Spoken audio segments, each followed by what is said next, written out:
Hey, hey, hey, hey, hey! Greetings and salutations to you, people of the interwebs. So, like I said, we're going to catch up this week with the IDW comics. So, we're going to be looking at today issues 3 and 4 of Transformers Galaxies Constucticons Rising. Written by Tyler Blazensky, art by Livio Ramdelli, and lettering by Thomas Belong. So, when we left off, the Constructicons and the Insecticons had had a meeting. Both groups feel that they have been exiled unjustly from the world of Cybertron. This may not be the case. Some of the factors of these people. But yeah, so they've agreed that they're going to rectify this in some manner by working together, and wreck is the operative word. Yeah, so issue 3, this is when we get the flashback info. We've been having little tastes of it, little bits juxtaposed, juxtapositioned, or juxtaposed within the story in the first 2 issues. Well, now we just get the flashback of full and find out what heinous acts the Constructicons did to deserve this exile from the beloved Cybertron. And the answer is not that much. So, yeah, I mean, I keep toying with the idea of going, is this a spoiler review or not a spoiler review? And I get excited and start going into spoilers anyway. So let me just tell you this. The people who aren't going to make it all the way to the end and who haven't read this comic and feel like they might want to read this comic, and so want to avoid spoilers. That's what we'll call it. We're just going to take a little second here. Art, still great. I think it's Livio's finest work. If you're not on board with Livio's style, then it possibly isn't for you. But I think that for me, going into this, I've always seen him as doing these great cover artists and these great splash pages. But some of his interior work on the smaller panels sometimes end up getting a little bit busy and not really sure what's going on. I think there's been leaps and bounds in this issue, and there's not really been many points where I've been going, what's going on here? It's all very much kind of in keeping with what's going on. I really liked it, and there's been quite a bit of emotion in there and everything like that. It's really good job, and just that the colours that he does and everything like that is just really great. So yeah,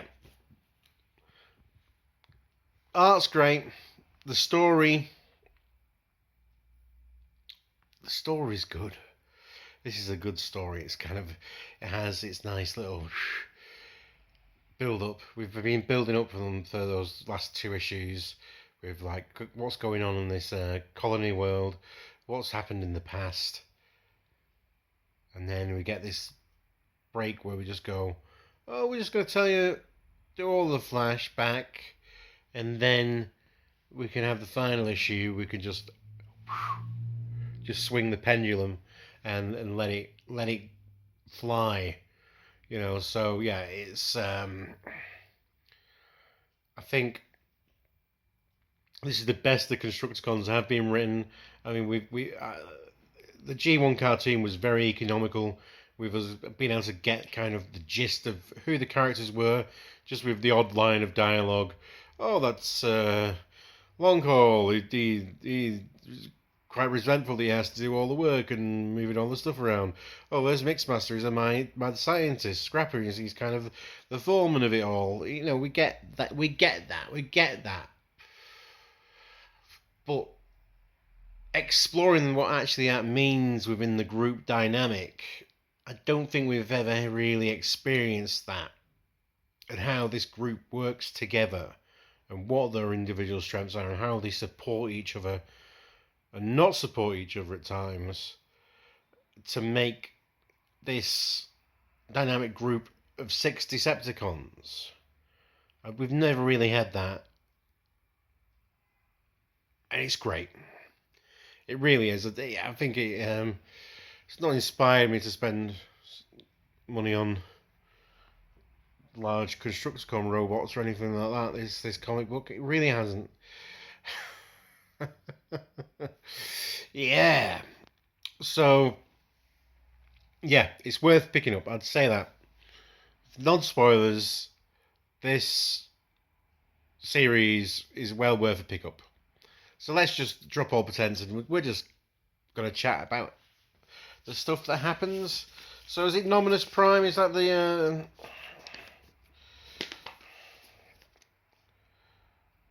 Let's take a look. Not Nominus Prime, but... Anyway.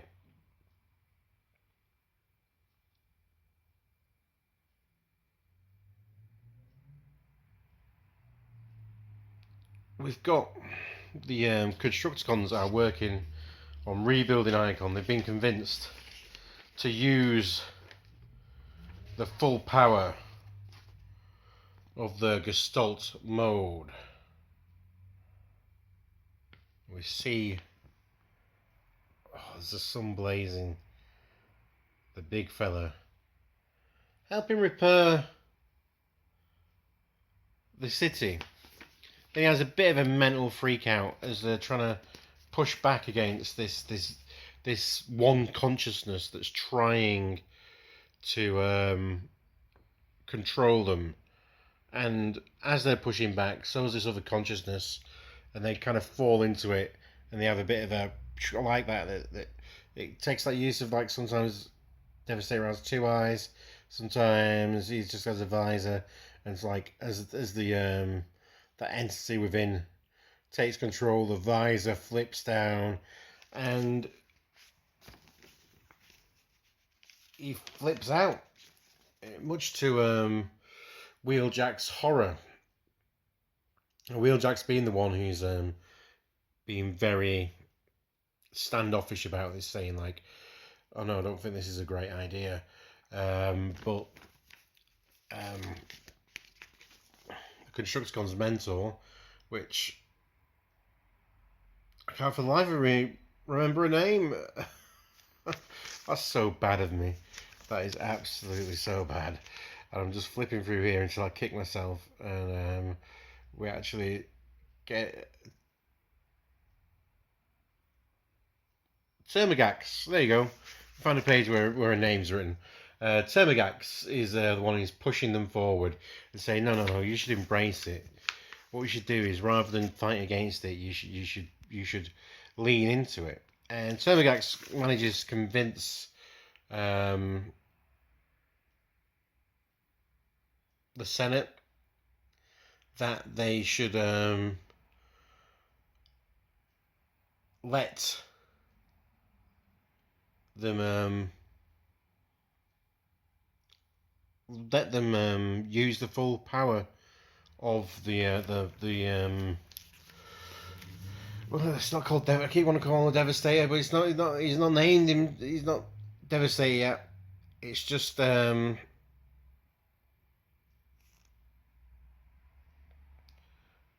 yeah, it's just the combined mode. They're just the combined mode.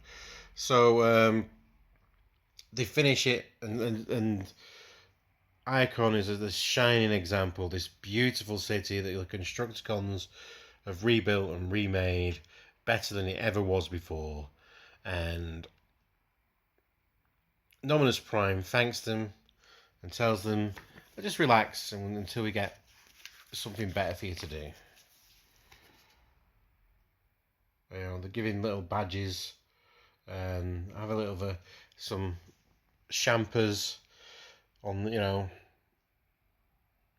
have a good old party, and then they just left to sit around and do nothing. Eventually Termagax comes up to them and says, "Hey, guess what, guys? We've been given a really special mission. This is going to be awesome. There's this planet that needs something building on it. So off you go." And the Constructicons at first are going, "Yeah, right, that's brilliant. Yeah, woo. Go us. We're so good. We've been selected to go on this special mission off to a planet to go and build stuff." And that's when we meet. That connects us to issue 1, where we meet them, where they've been there for some time and have no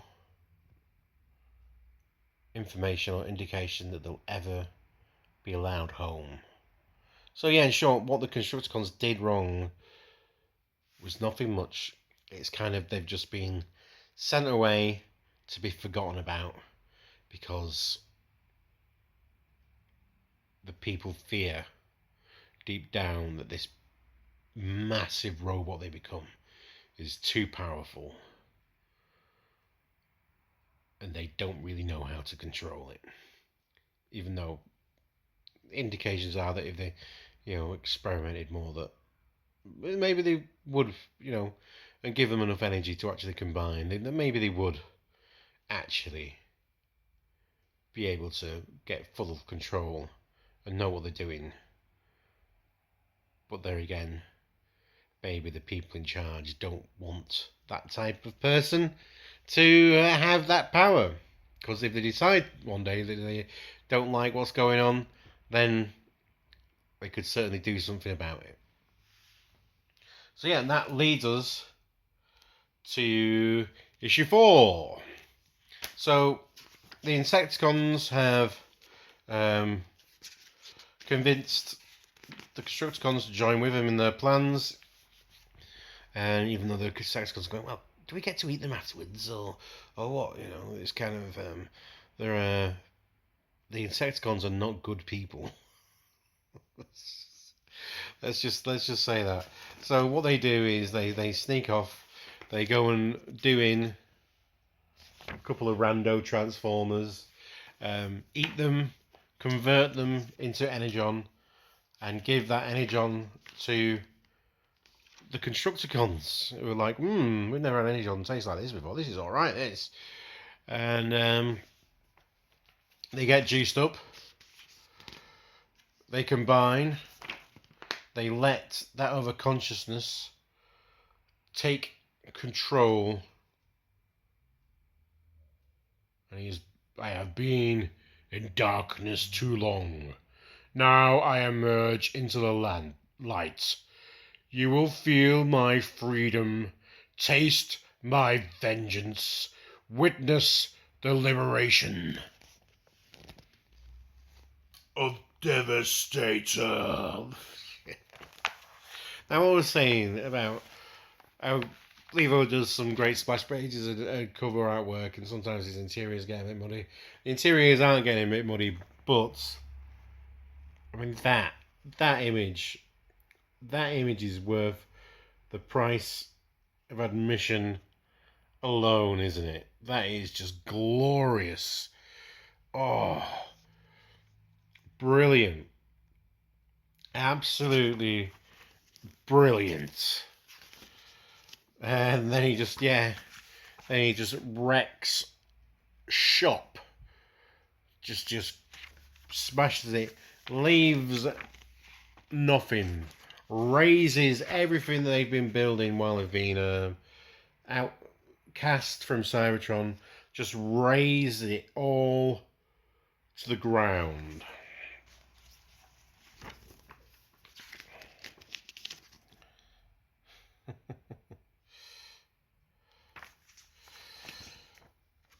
And he's so happy about it, isn't he? He's just so happy. It's a grim image of just someone, just dismembered body, just hanging hanging off the hook. It's just, yeah, that is. And so the Insecticons clean up as only the Insecticons can, and eating all this dead bodies and everything.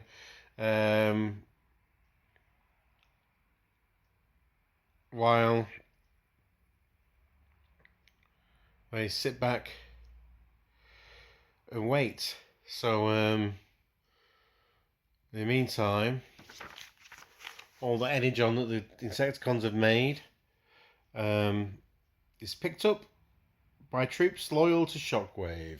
So we've got Onslaught and the Combaticons, and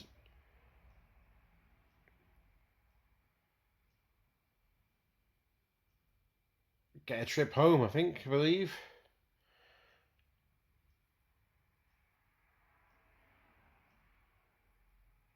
And the Constucticons get left on the planet that they've just devastated. With Shockwave saying, maybe one day we'll if he or Megatron he remembers himself, because Megatron's just kicked his ass, needs them, then they might pick them up someday. And so Constructicons watch the sunset on this now barren world and contemplate their future of what next. That they could either start rebuilding here again, really, or they can't really go home. And probably if people turned up here, it might look quite bad on them because they killed everyone. So maybe it's time for them just to go exploring and see if they can find a place that they can truly call home. Because at last they're truly free. So, yeah, I've thoroughly enjoyed this 4-issue arc of the first issues of the new IDW. The new IDW continuities, kind of spin-off series, the Transformers Galaxies. So that first story they've done is really strong and kind of shows us the potential of what this series can do. Is that sense words? Do words make sense? It shows what this series can do outside of the main continuity. Well, it's inside the... Oh, God. It shows what a series of side stories alongside the main storyline can do while still in the same continuity. And, yeah. You get my drift, don't you? Yeah, so it's about maybe... Obviously, Levo Ramadali is an established Transformers, artist. He's done, a lot of work for the last continuity at IDW. But it's basically that we can explore different artists and different writers, their take on Transformers, but while still remaining in the framework of the current storyline, but showing different tales that are kind of connected, that may connect in future, that may not connect in future, and kind of, side stories from different artists and different writers. That's why am I having problems describing that concept? But it's very good, and we're almost running at 20 minutes, so I really would, if you like your Transformers comics, it's a good 4 issues to pick up. And let's do the thing, shall we? Where we go, be excellent to each other, party on, dudes, and because you deserve it, let's bump fish, shall we? Fisto! Fisto!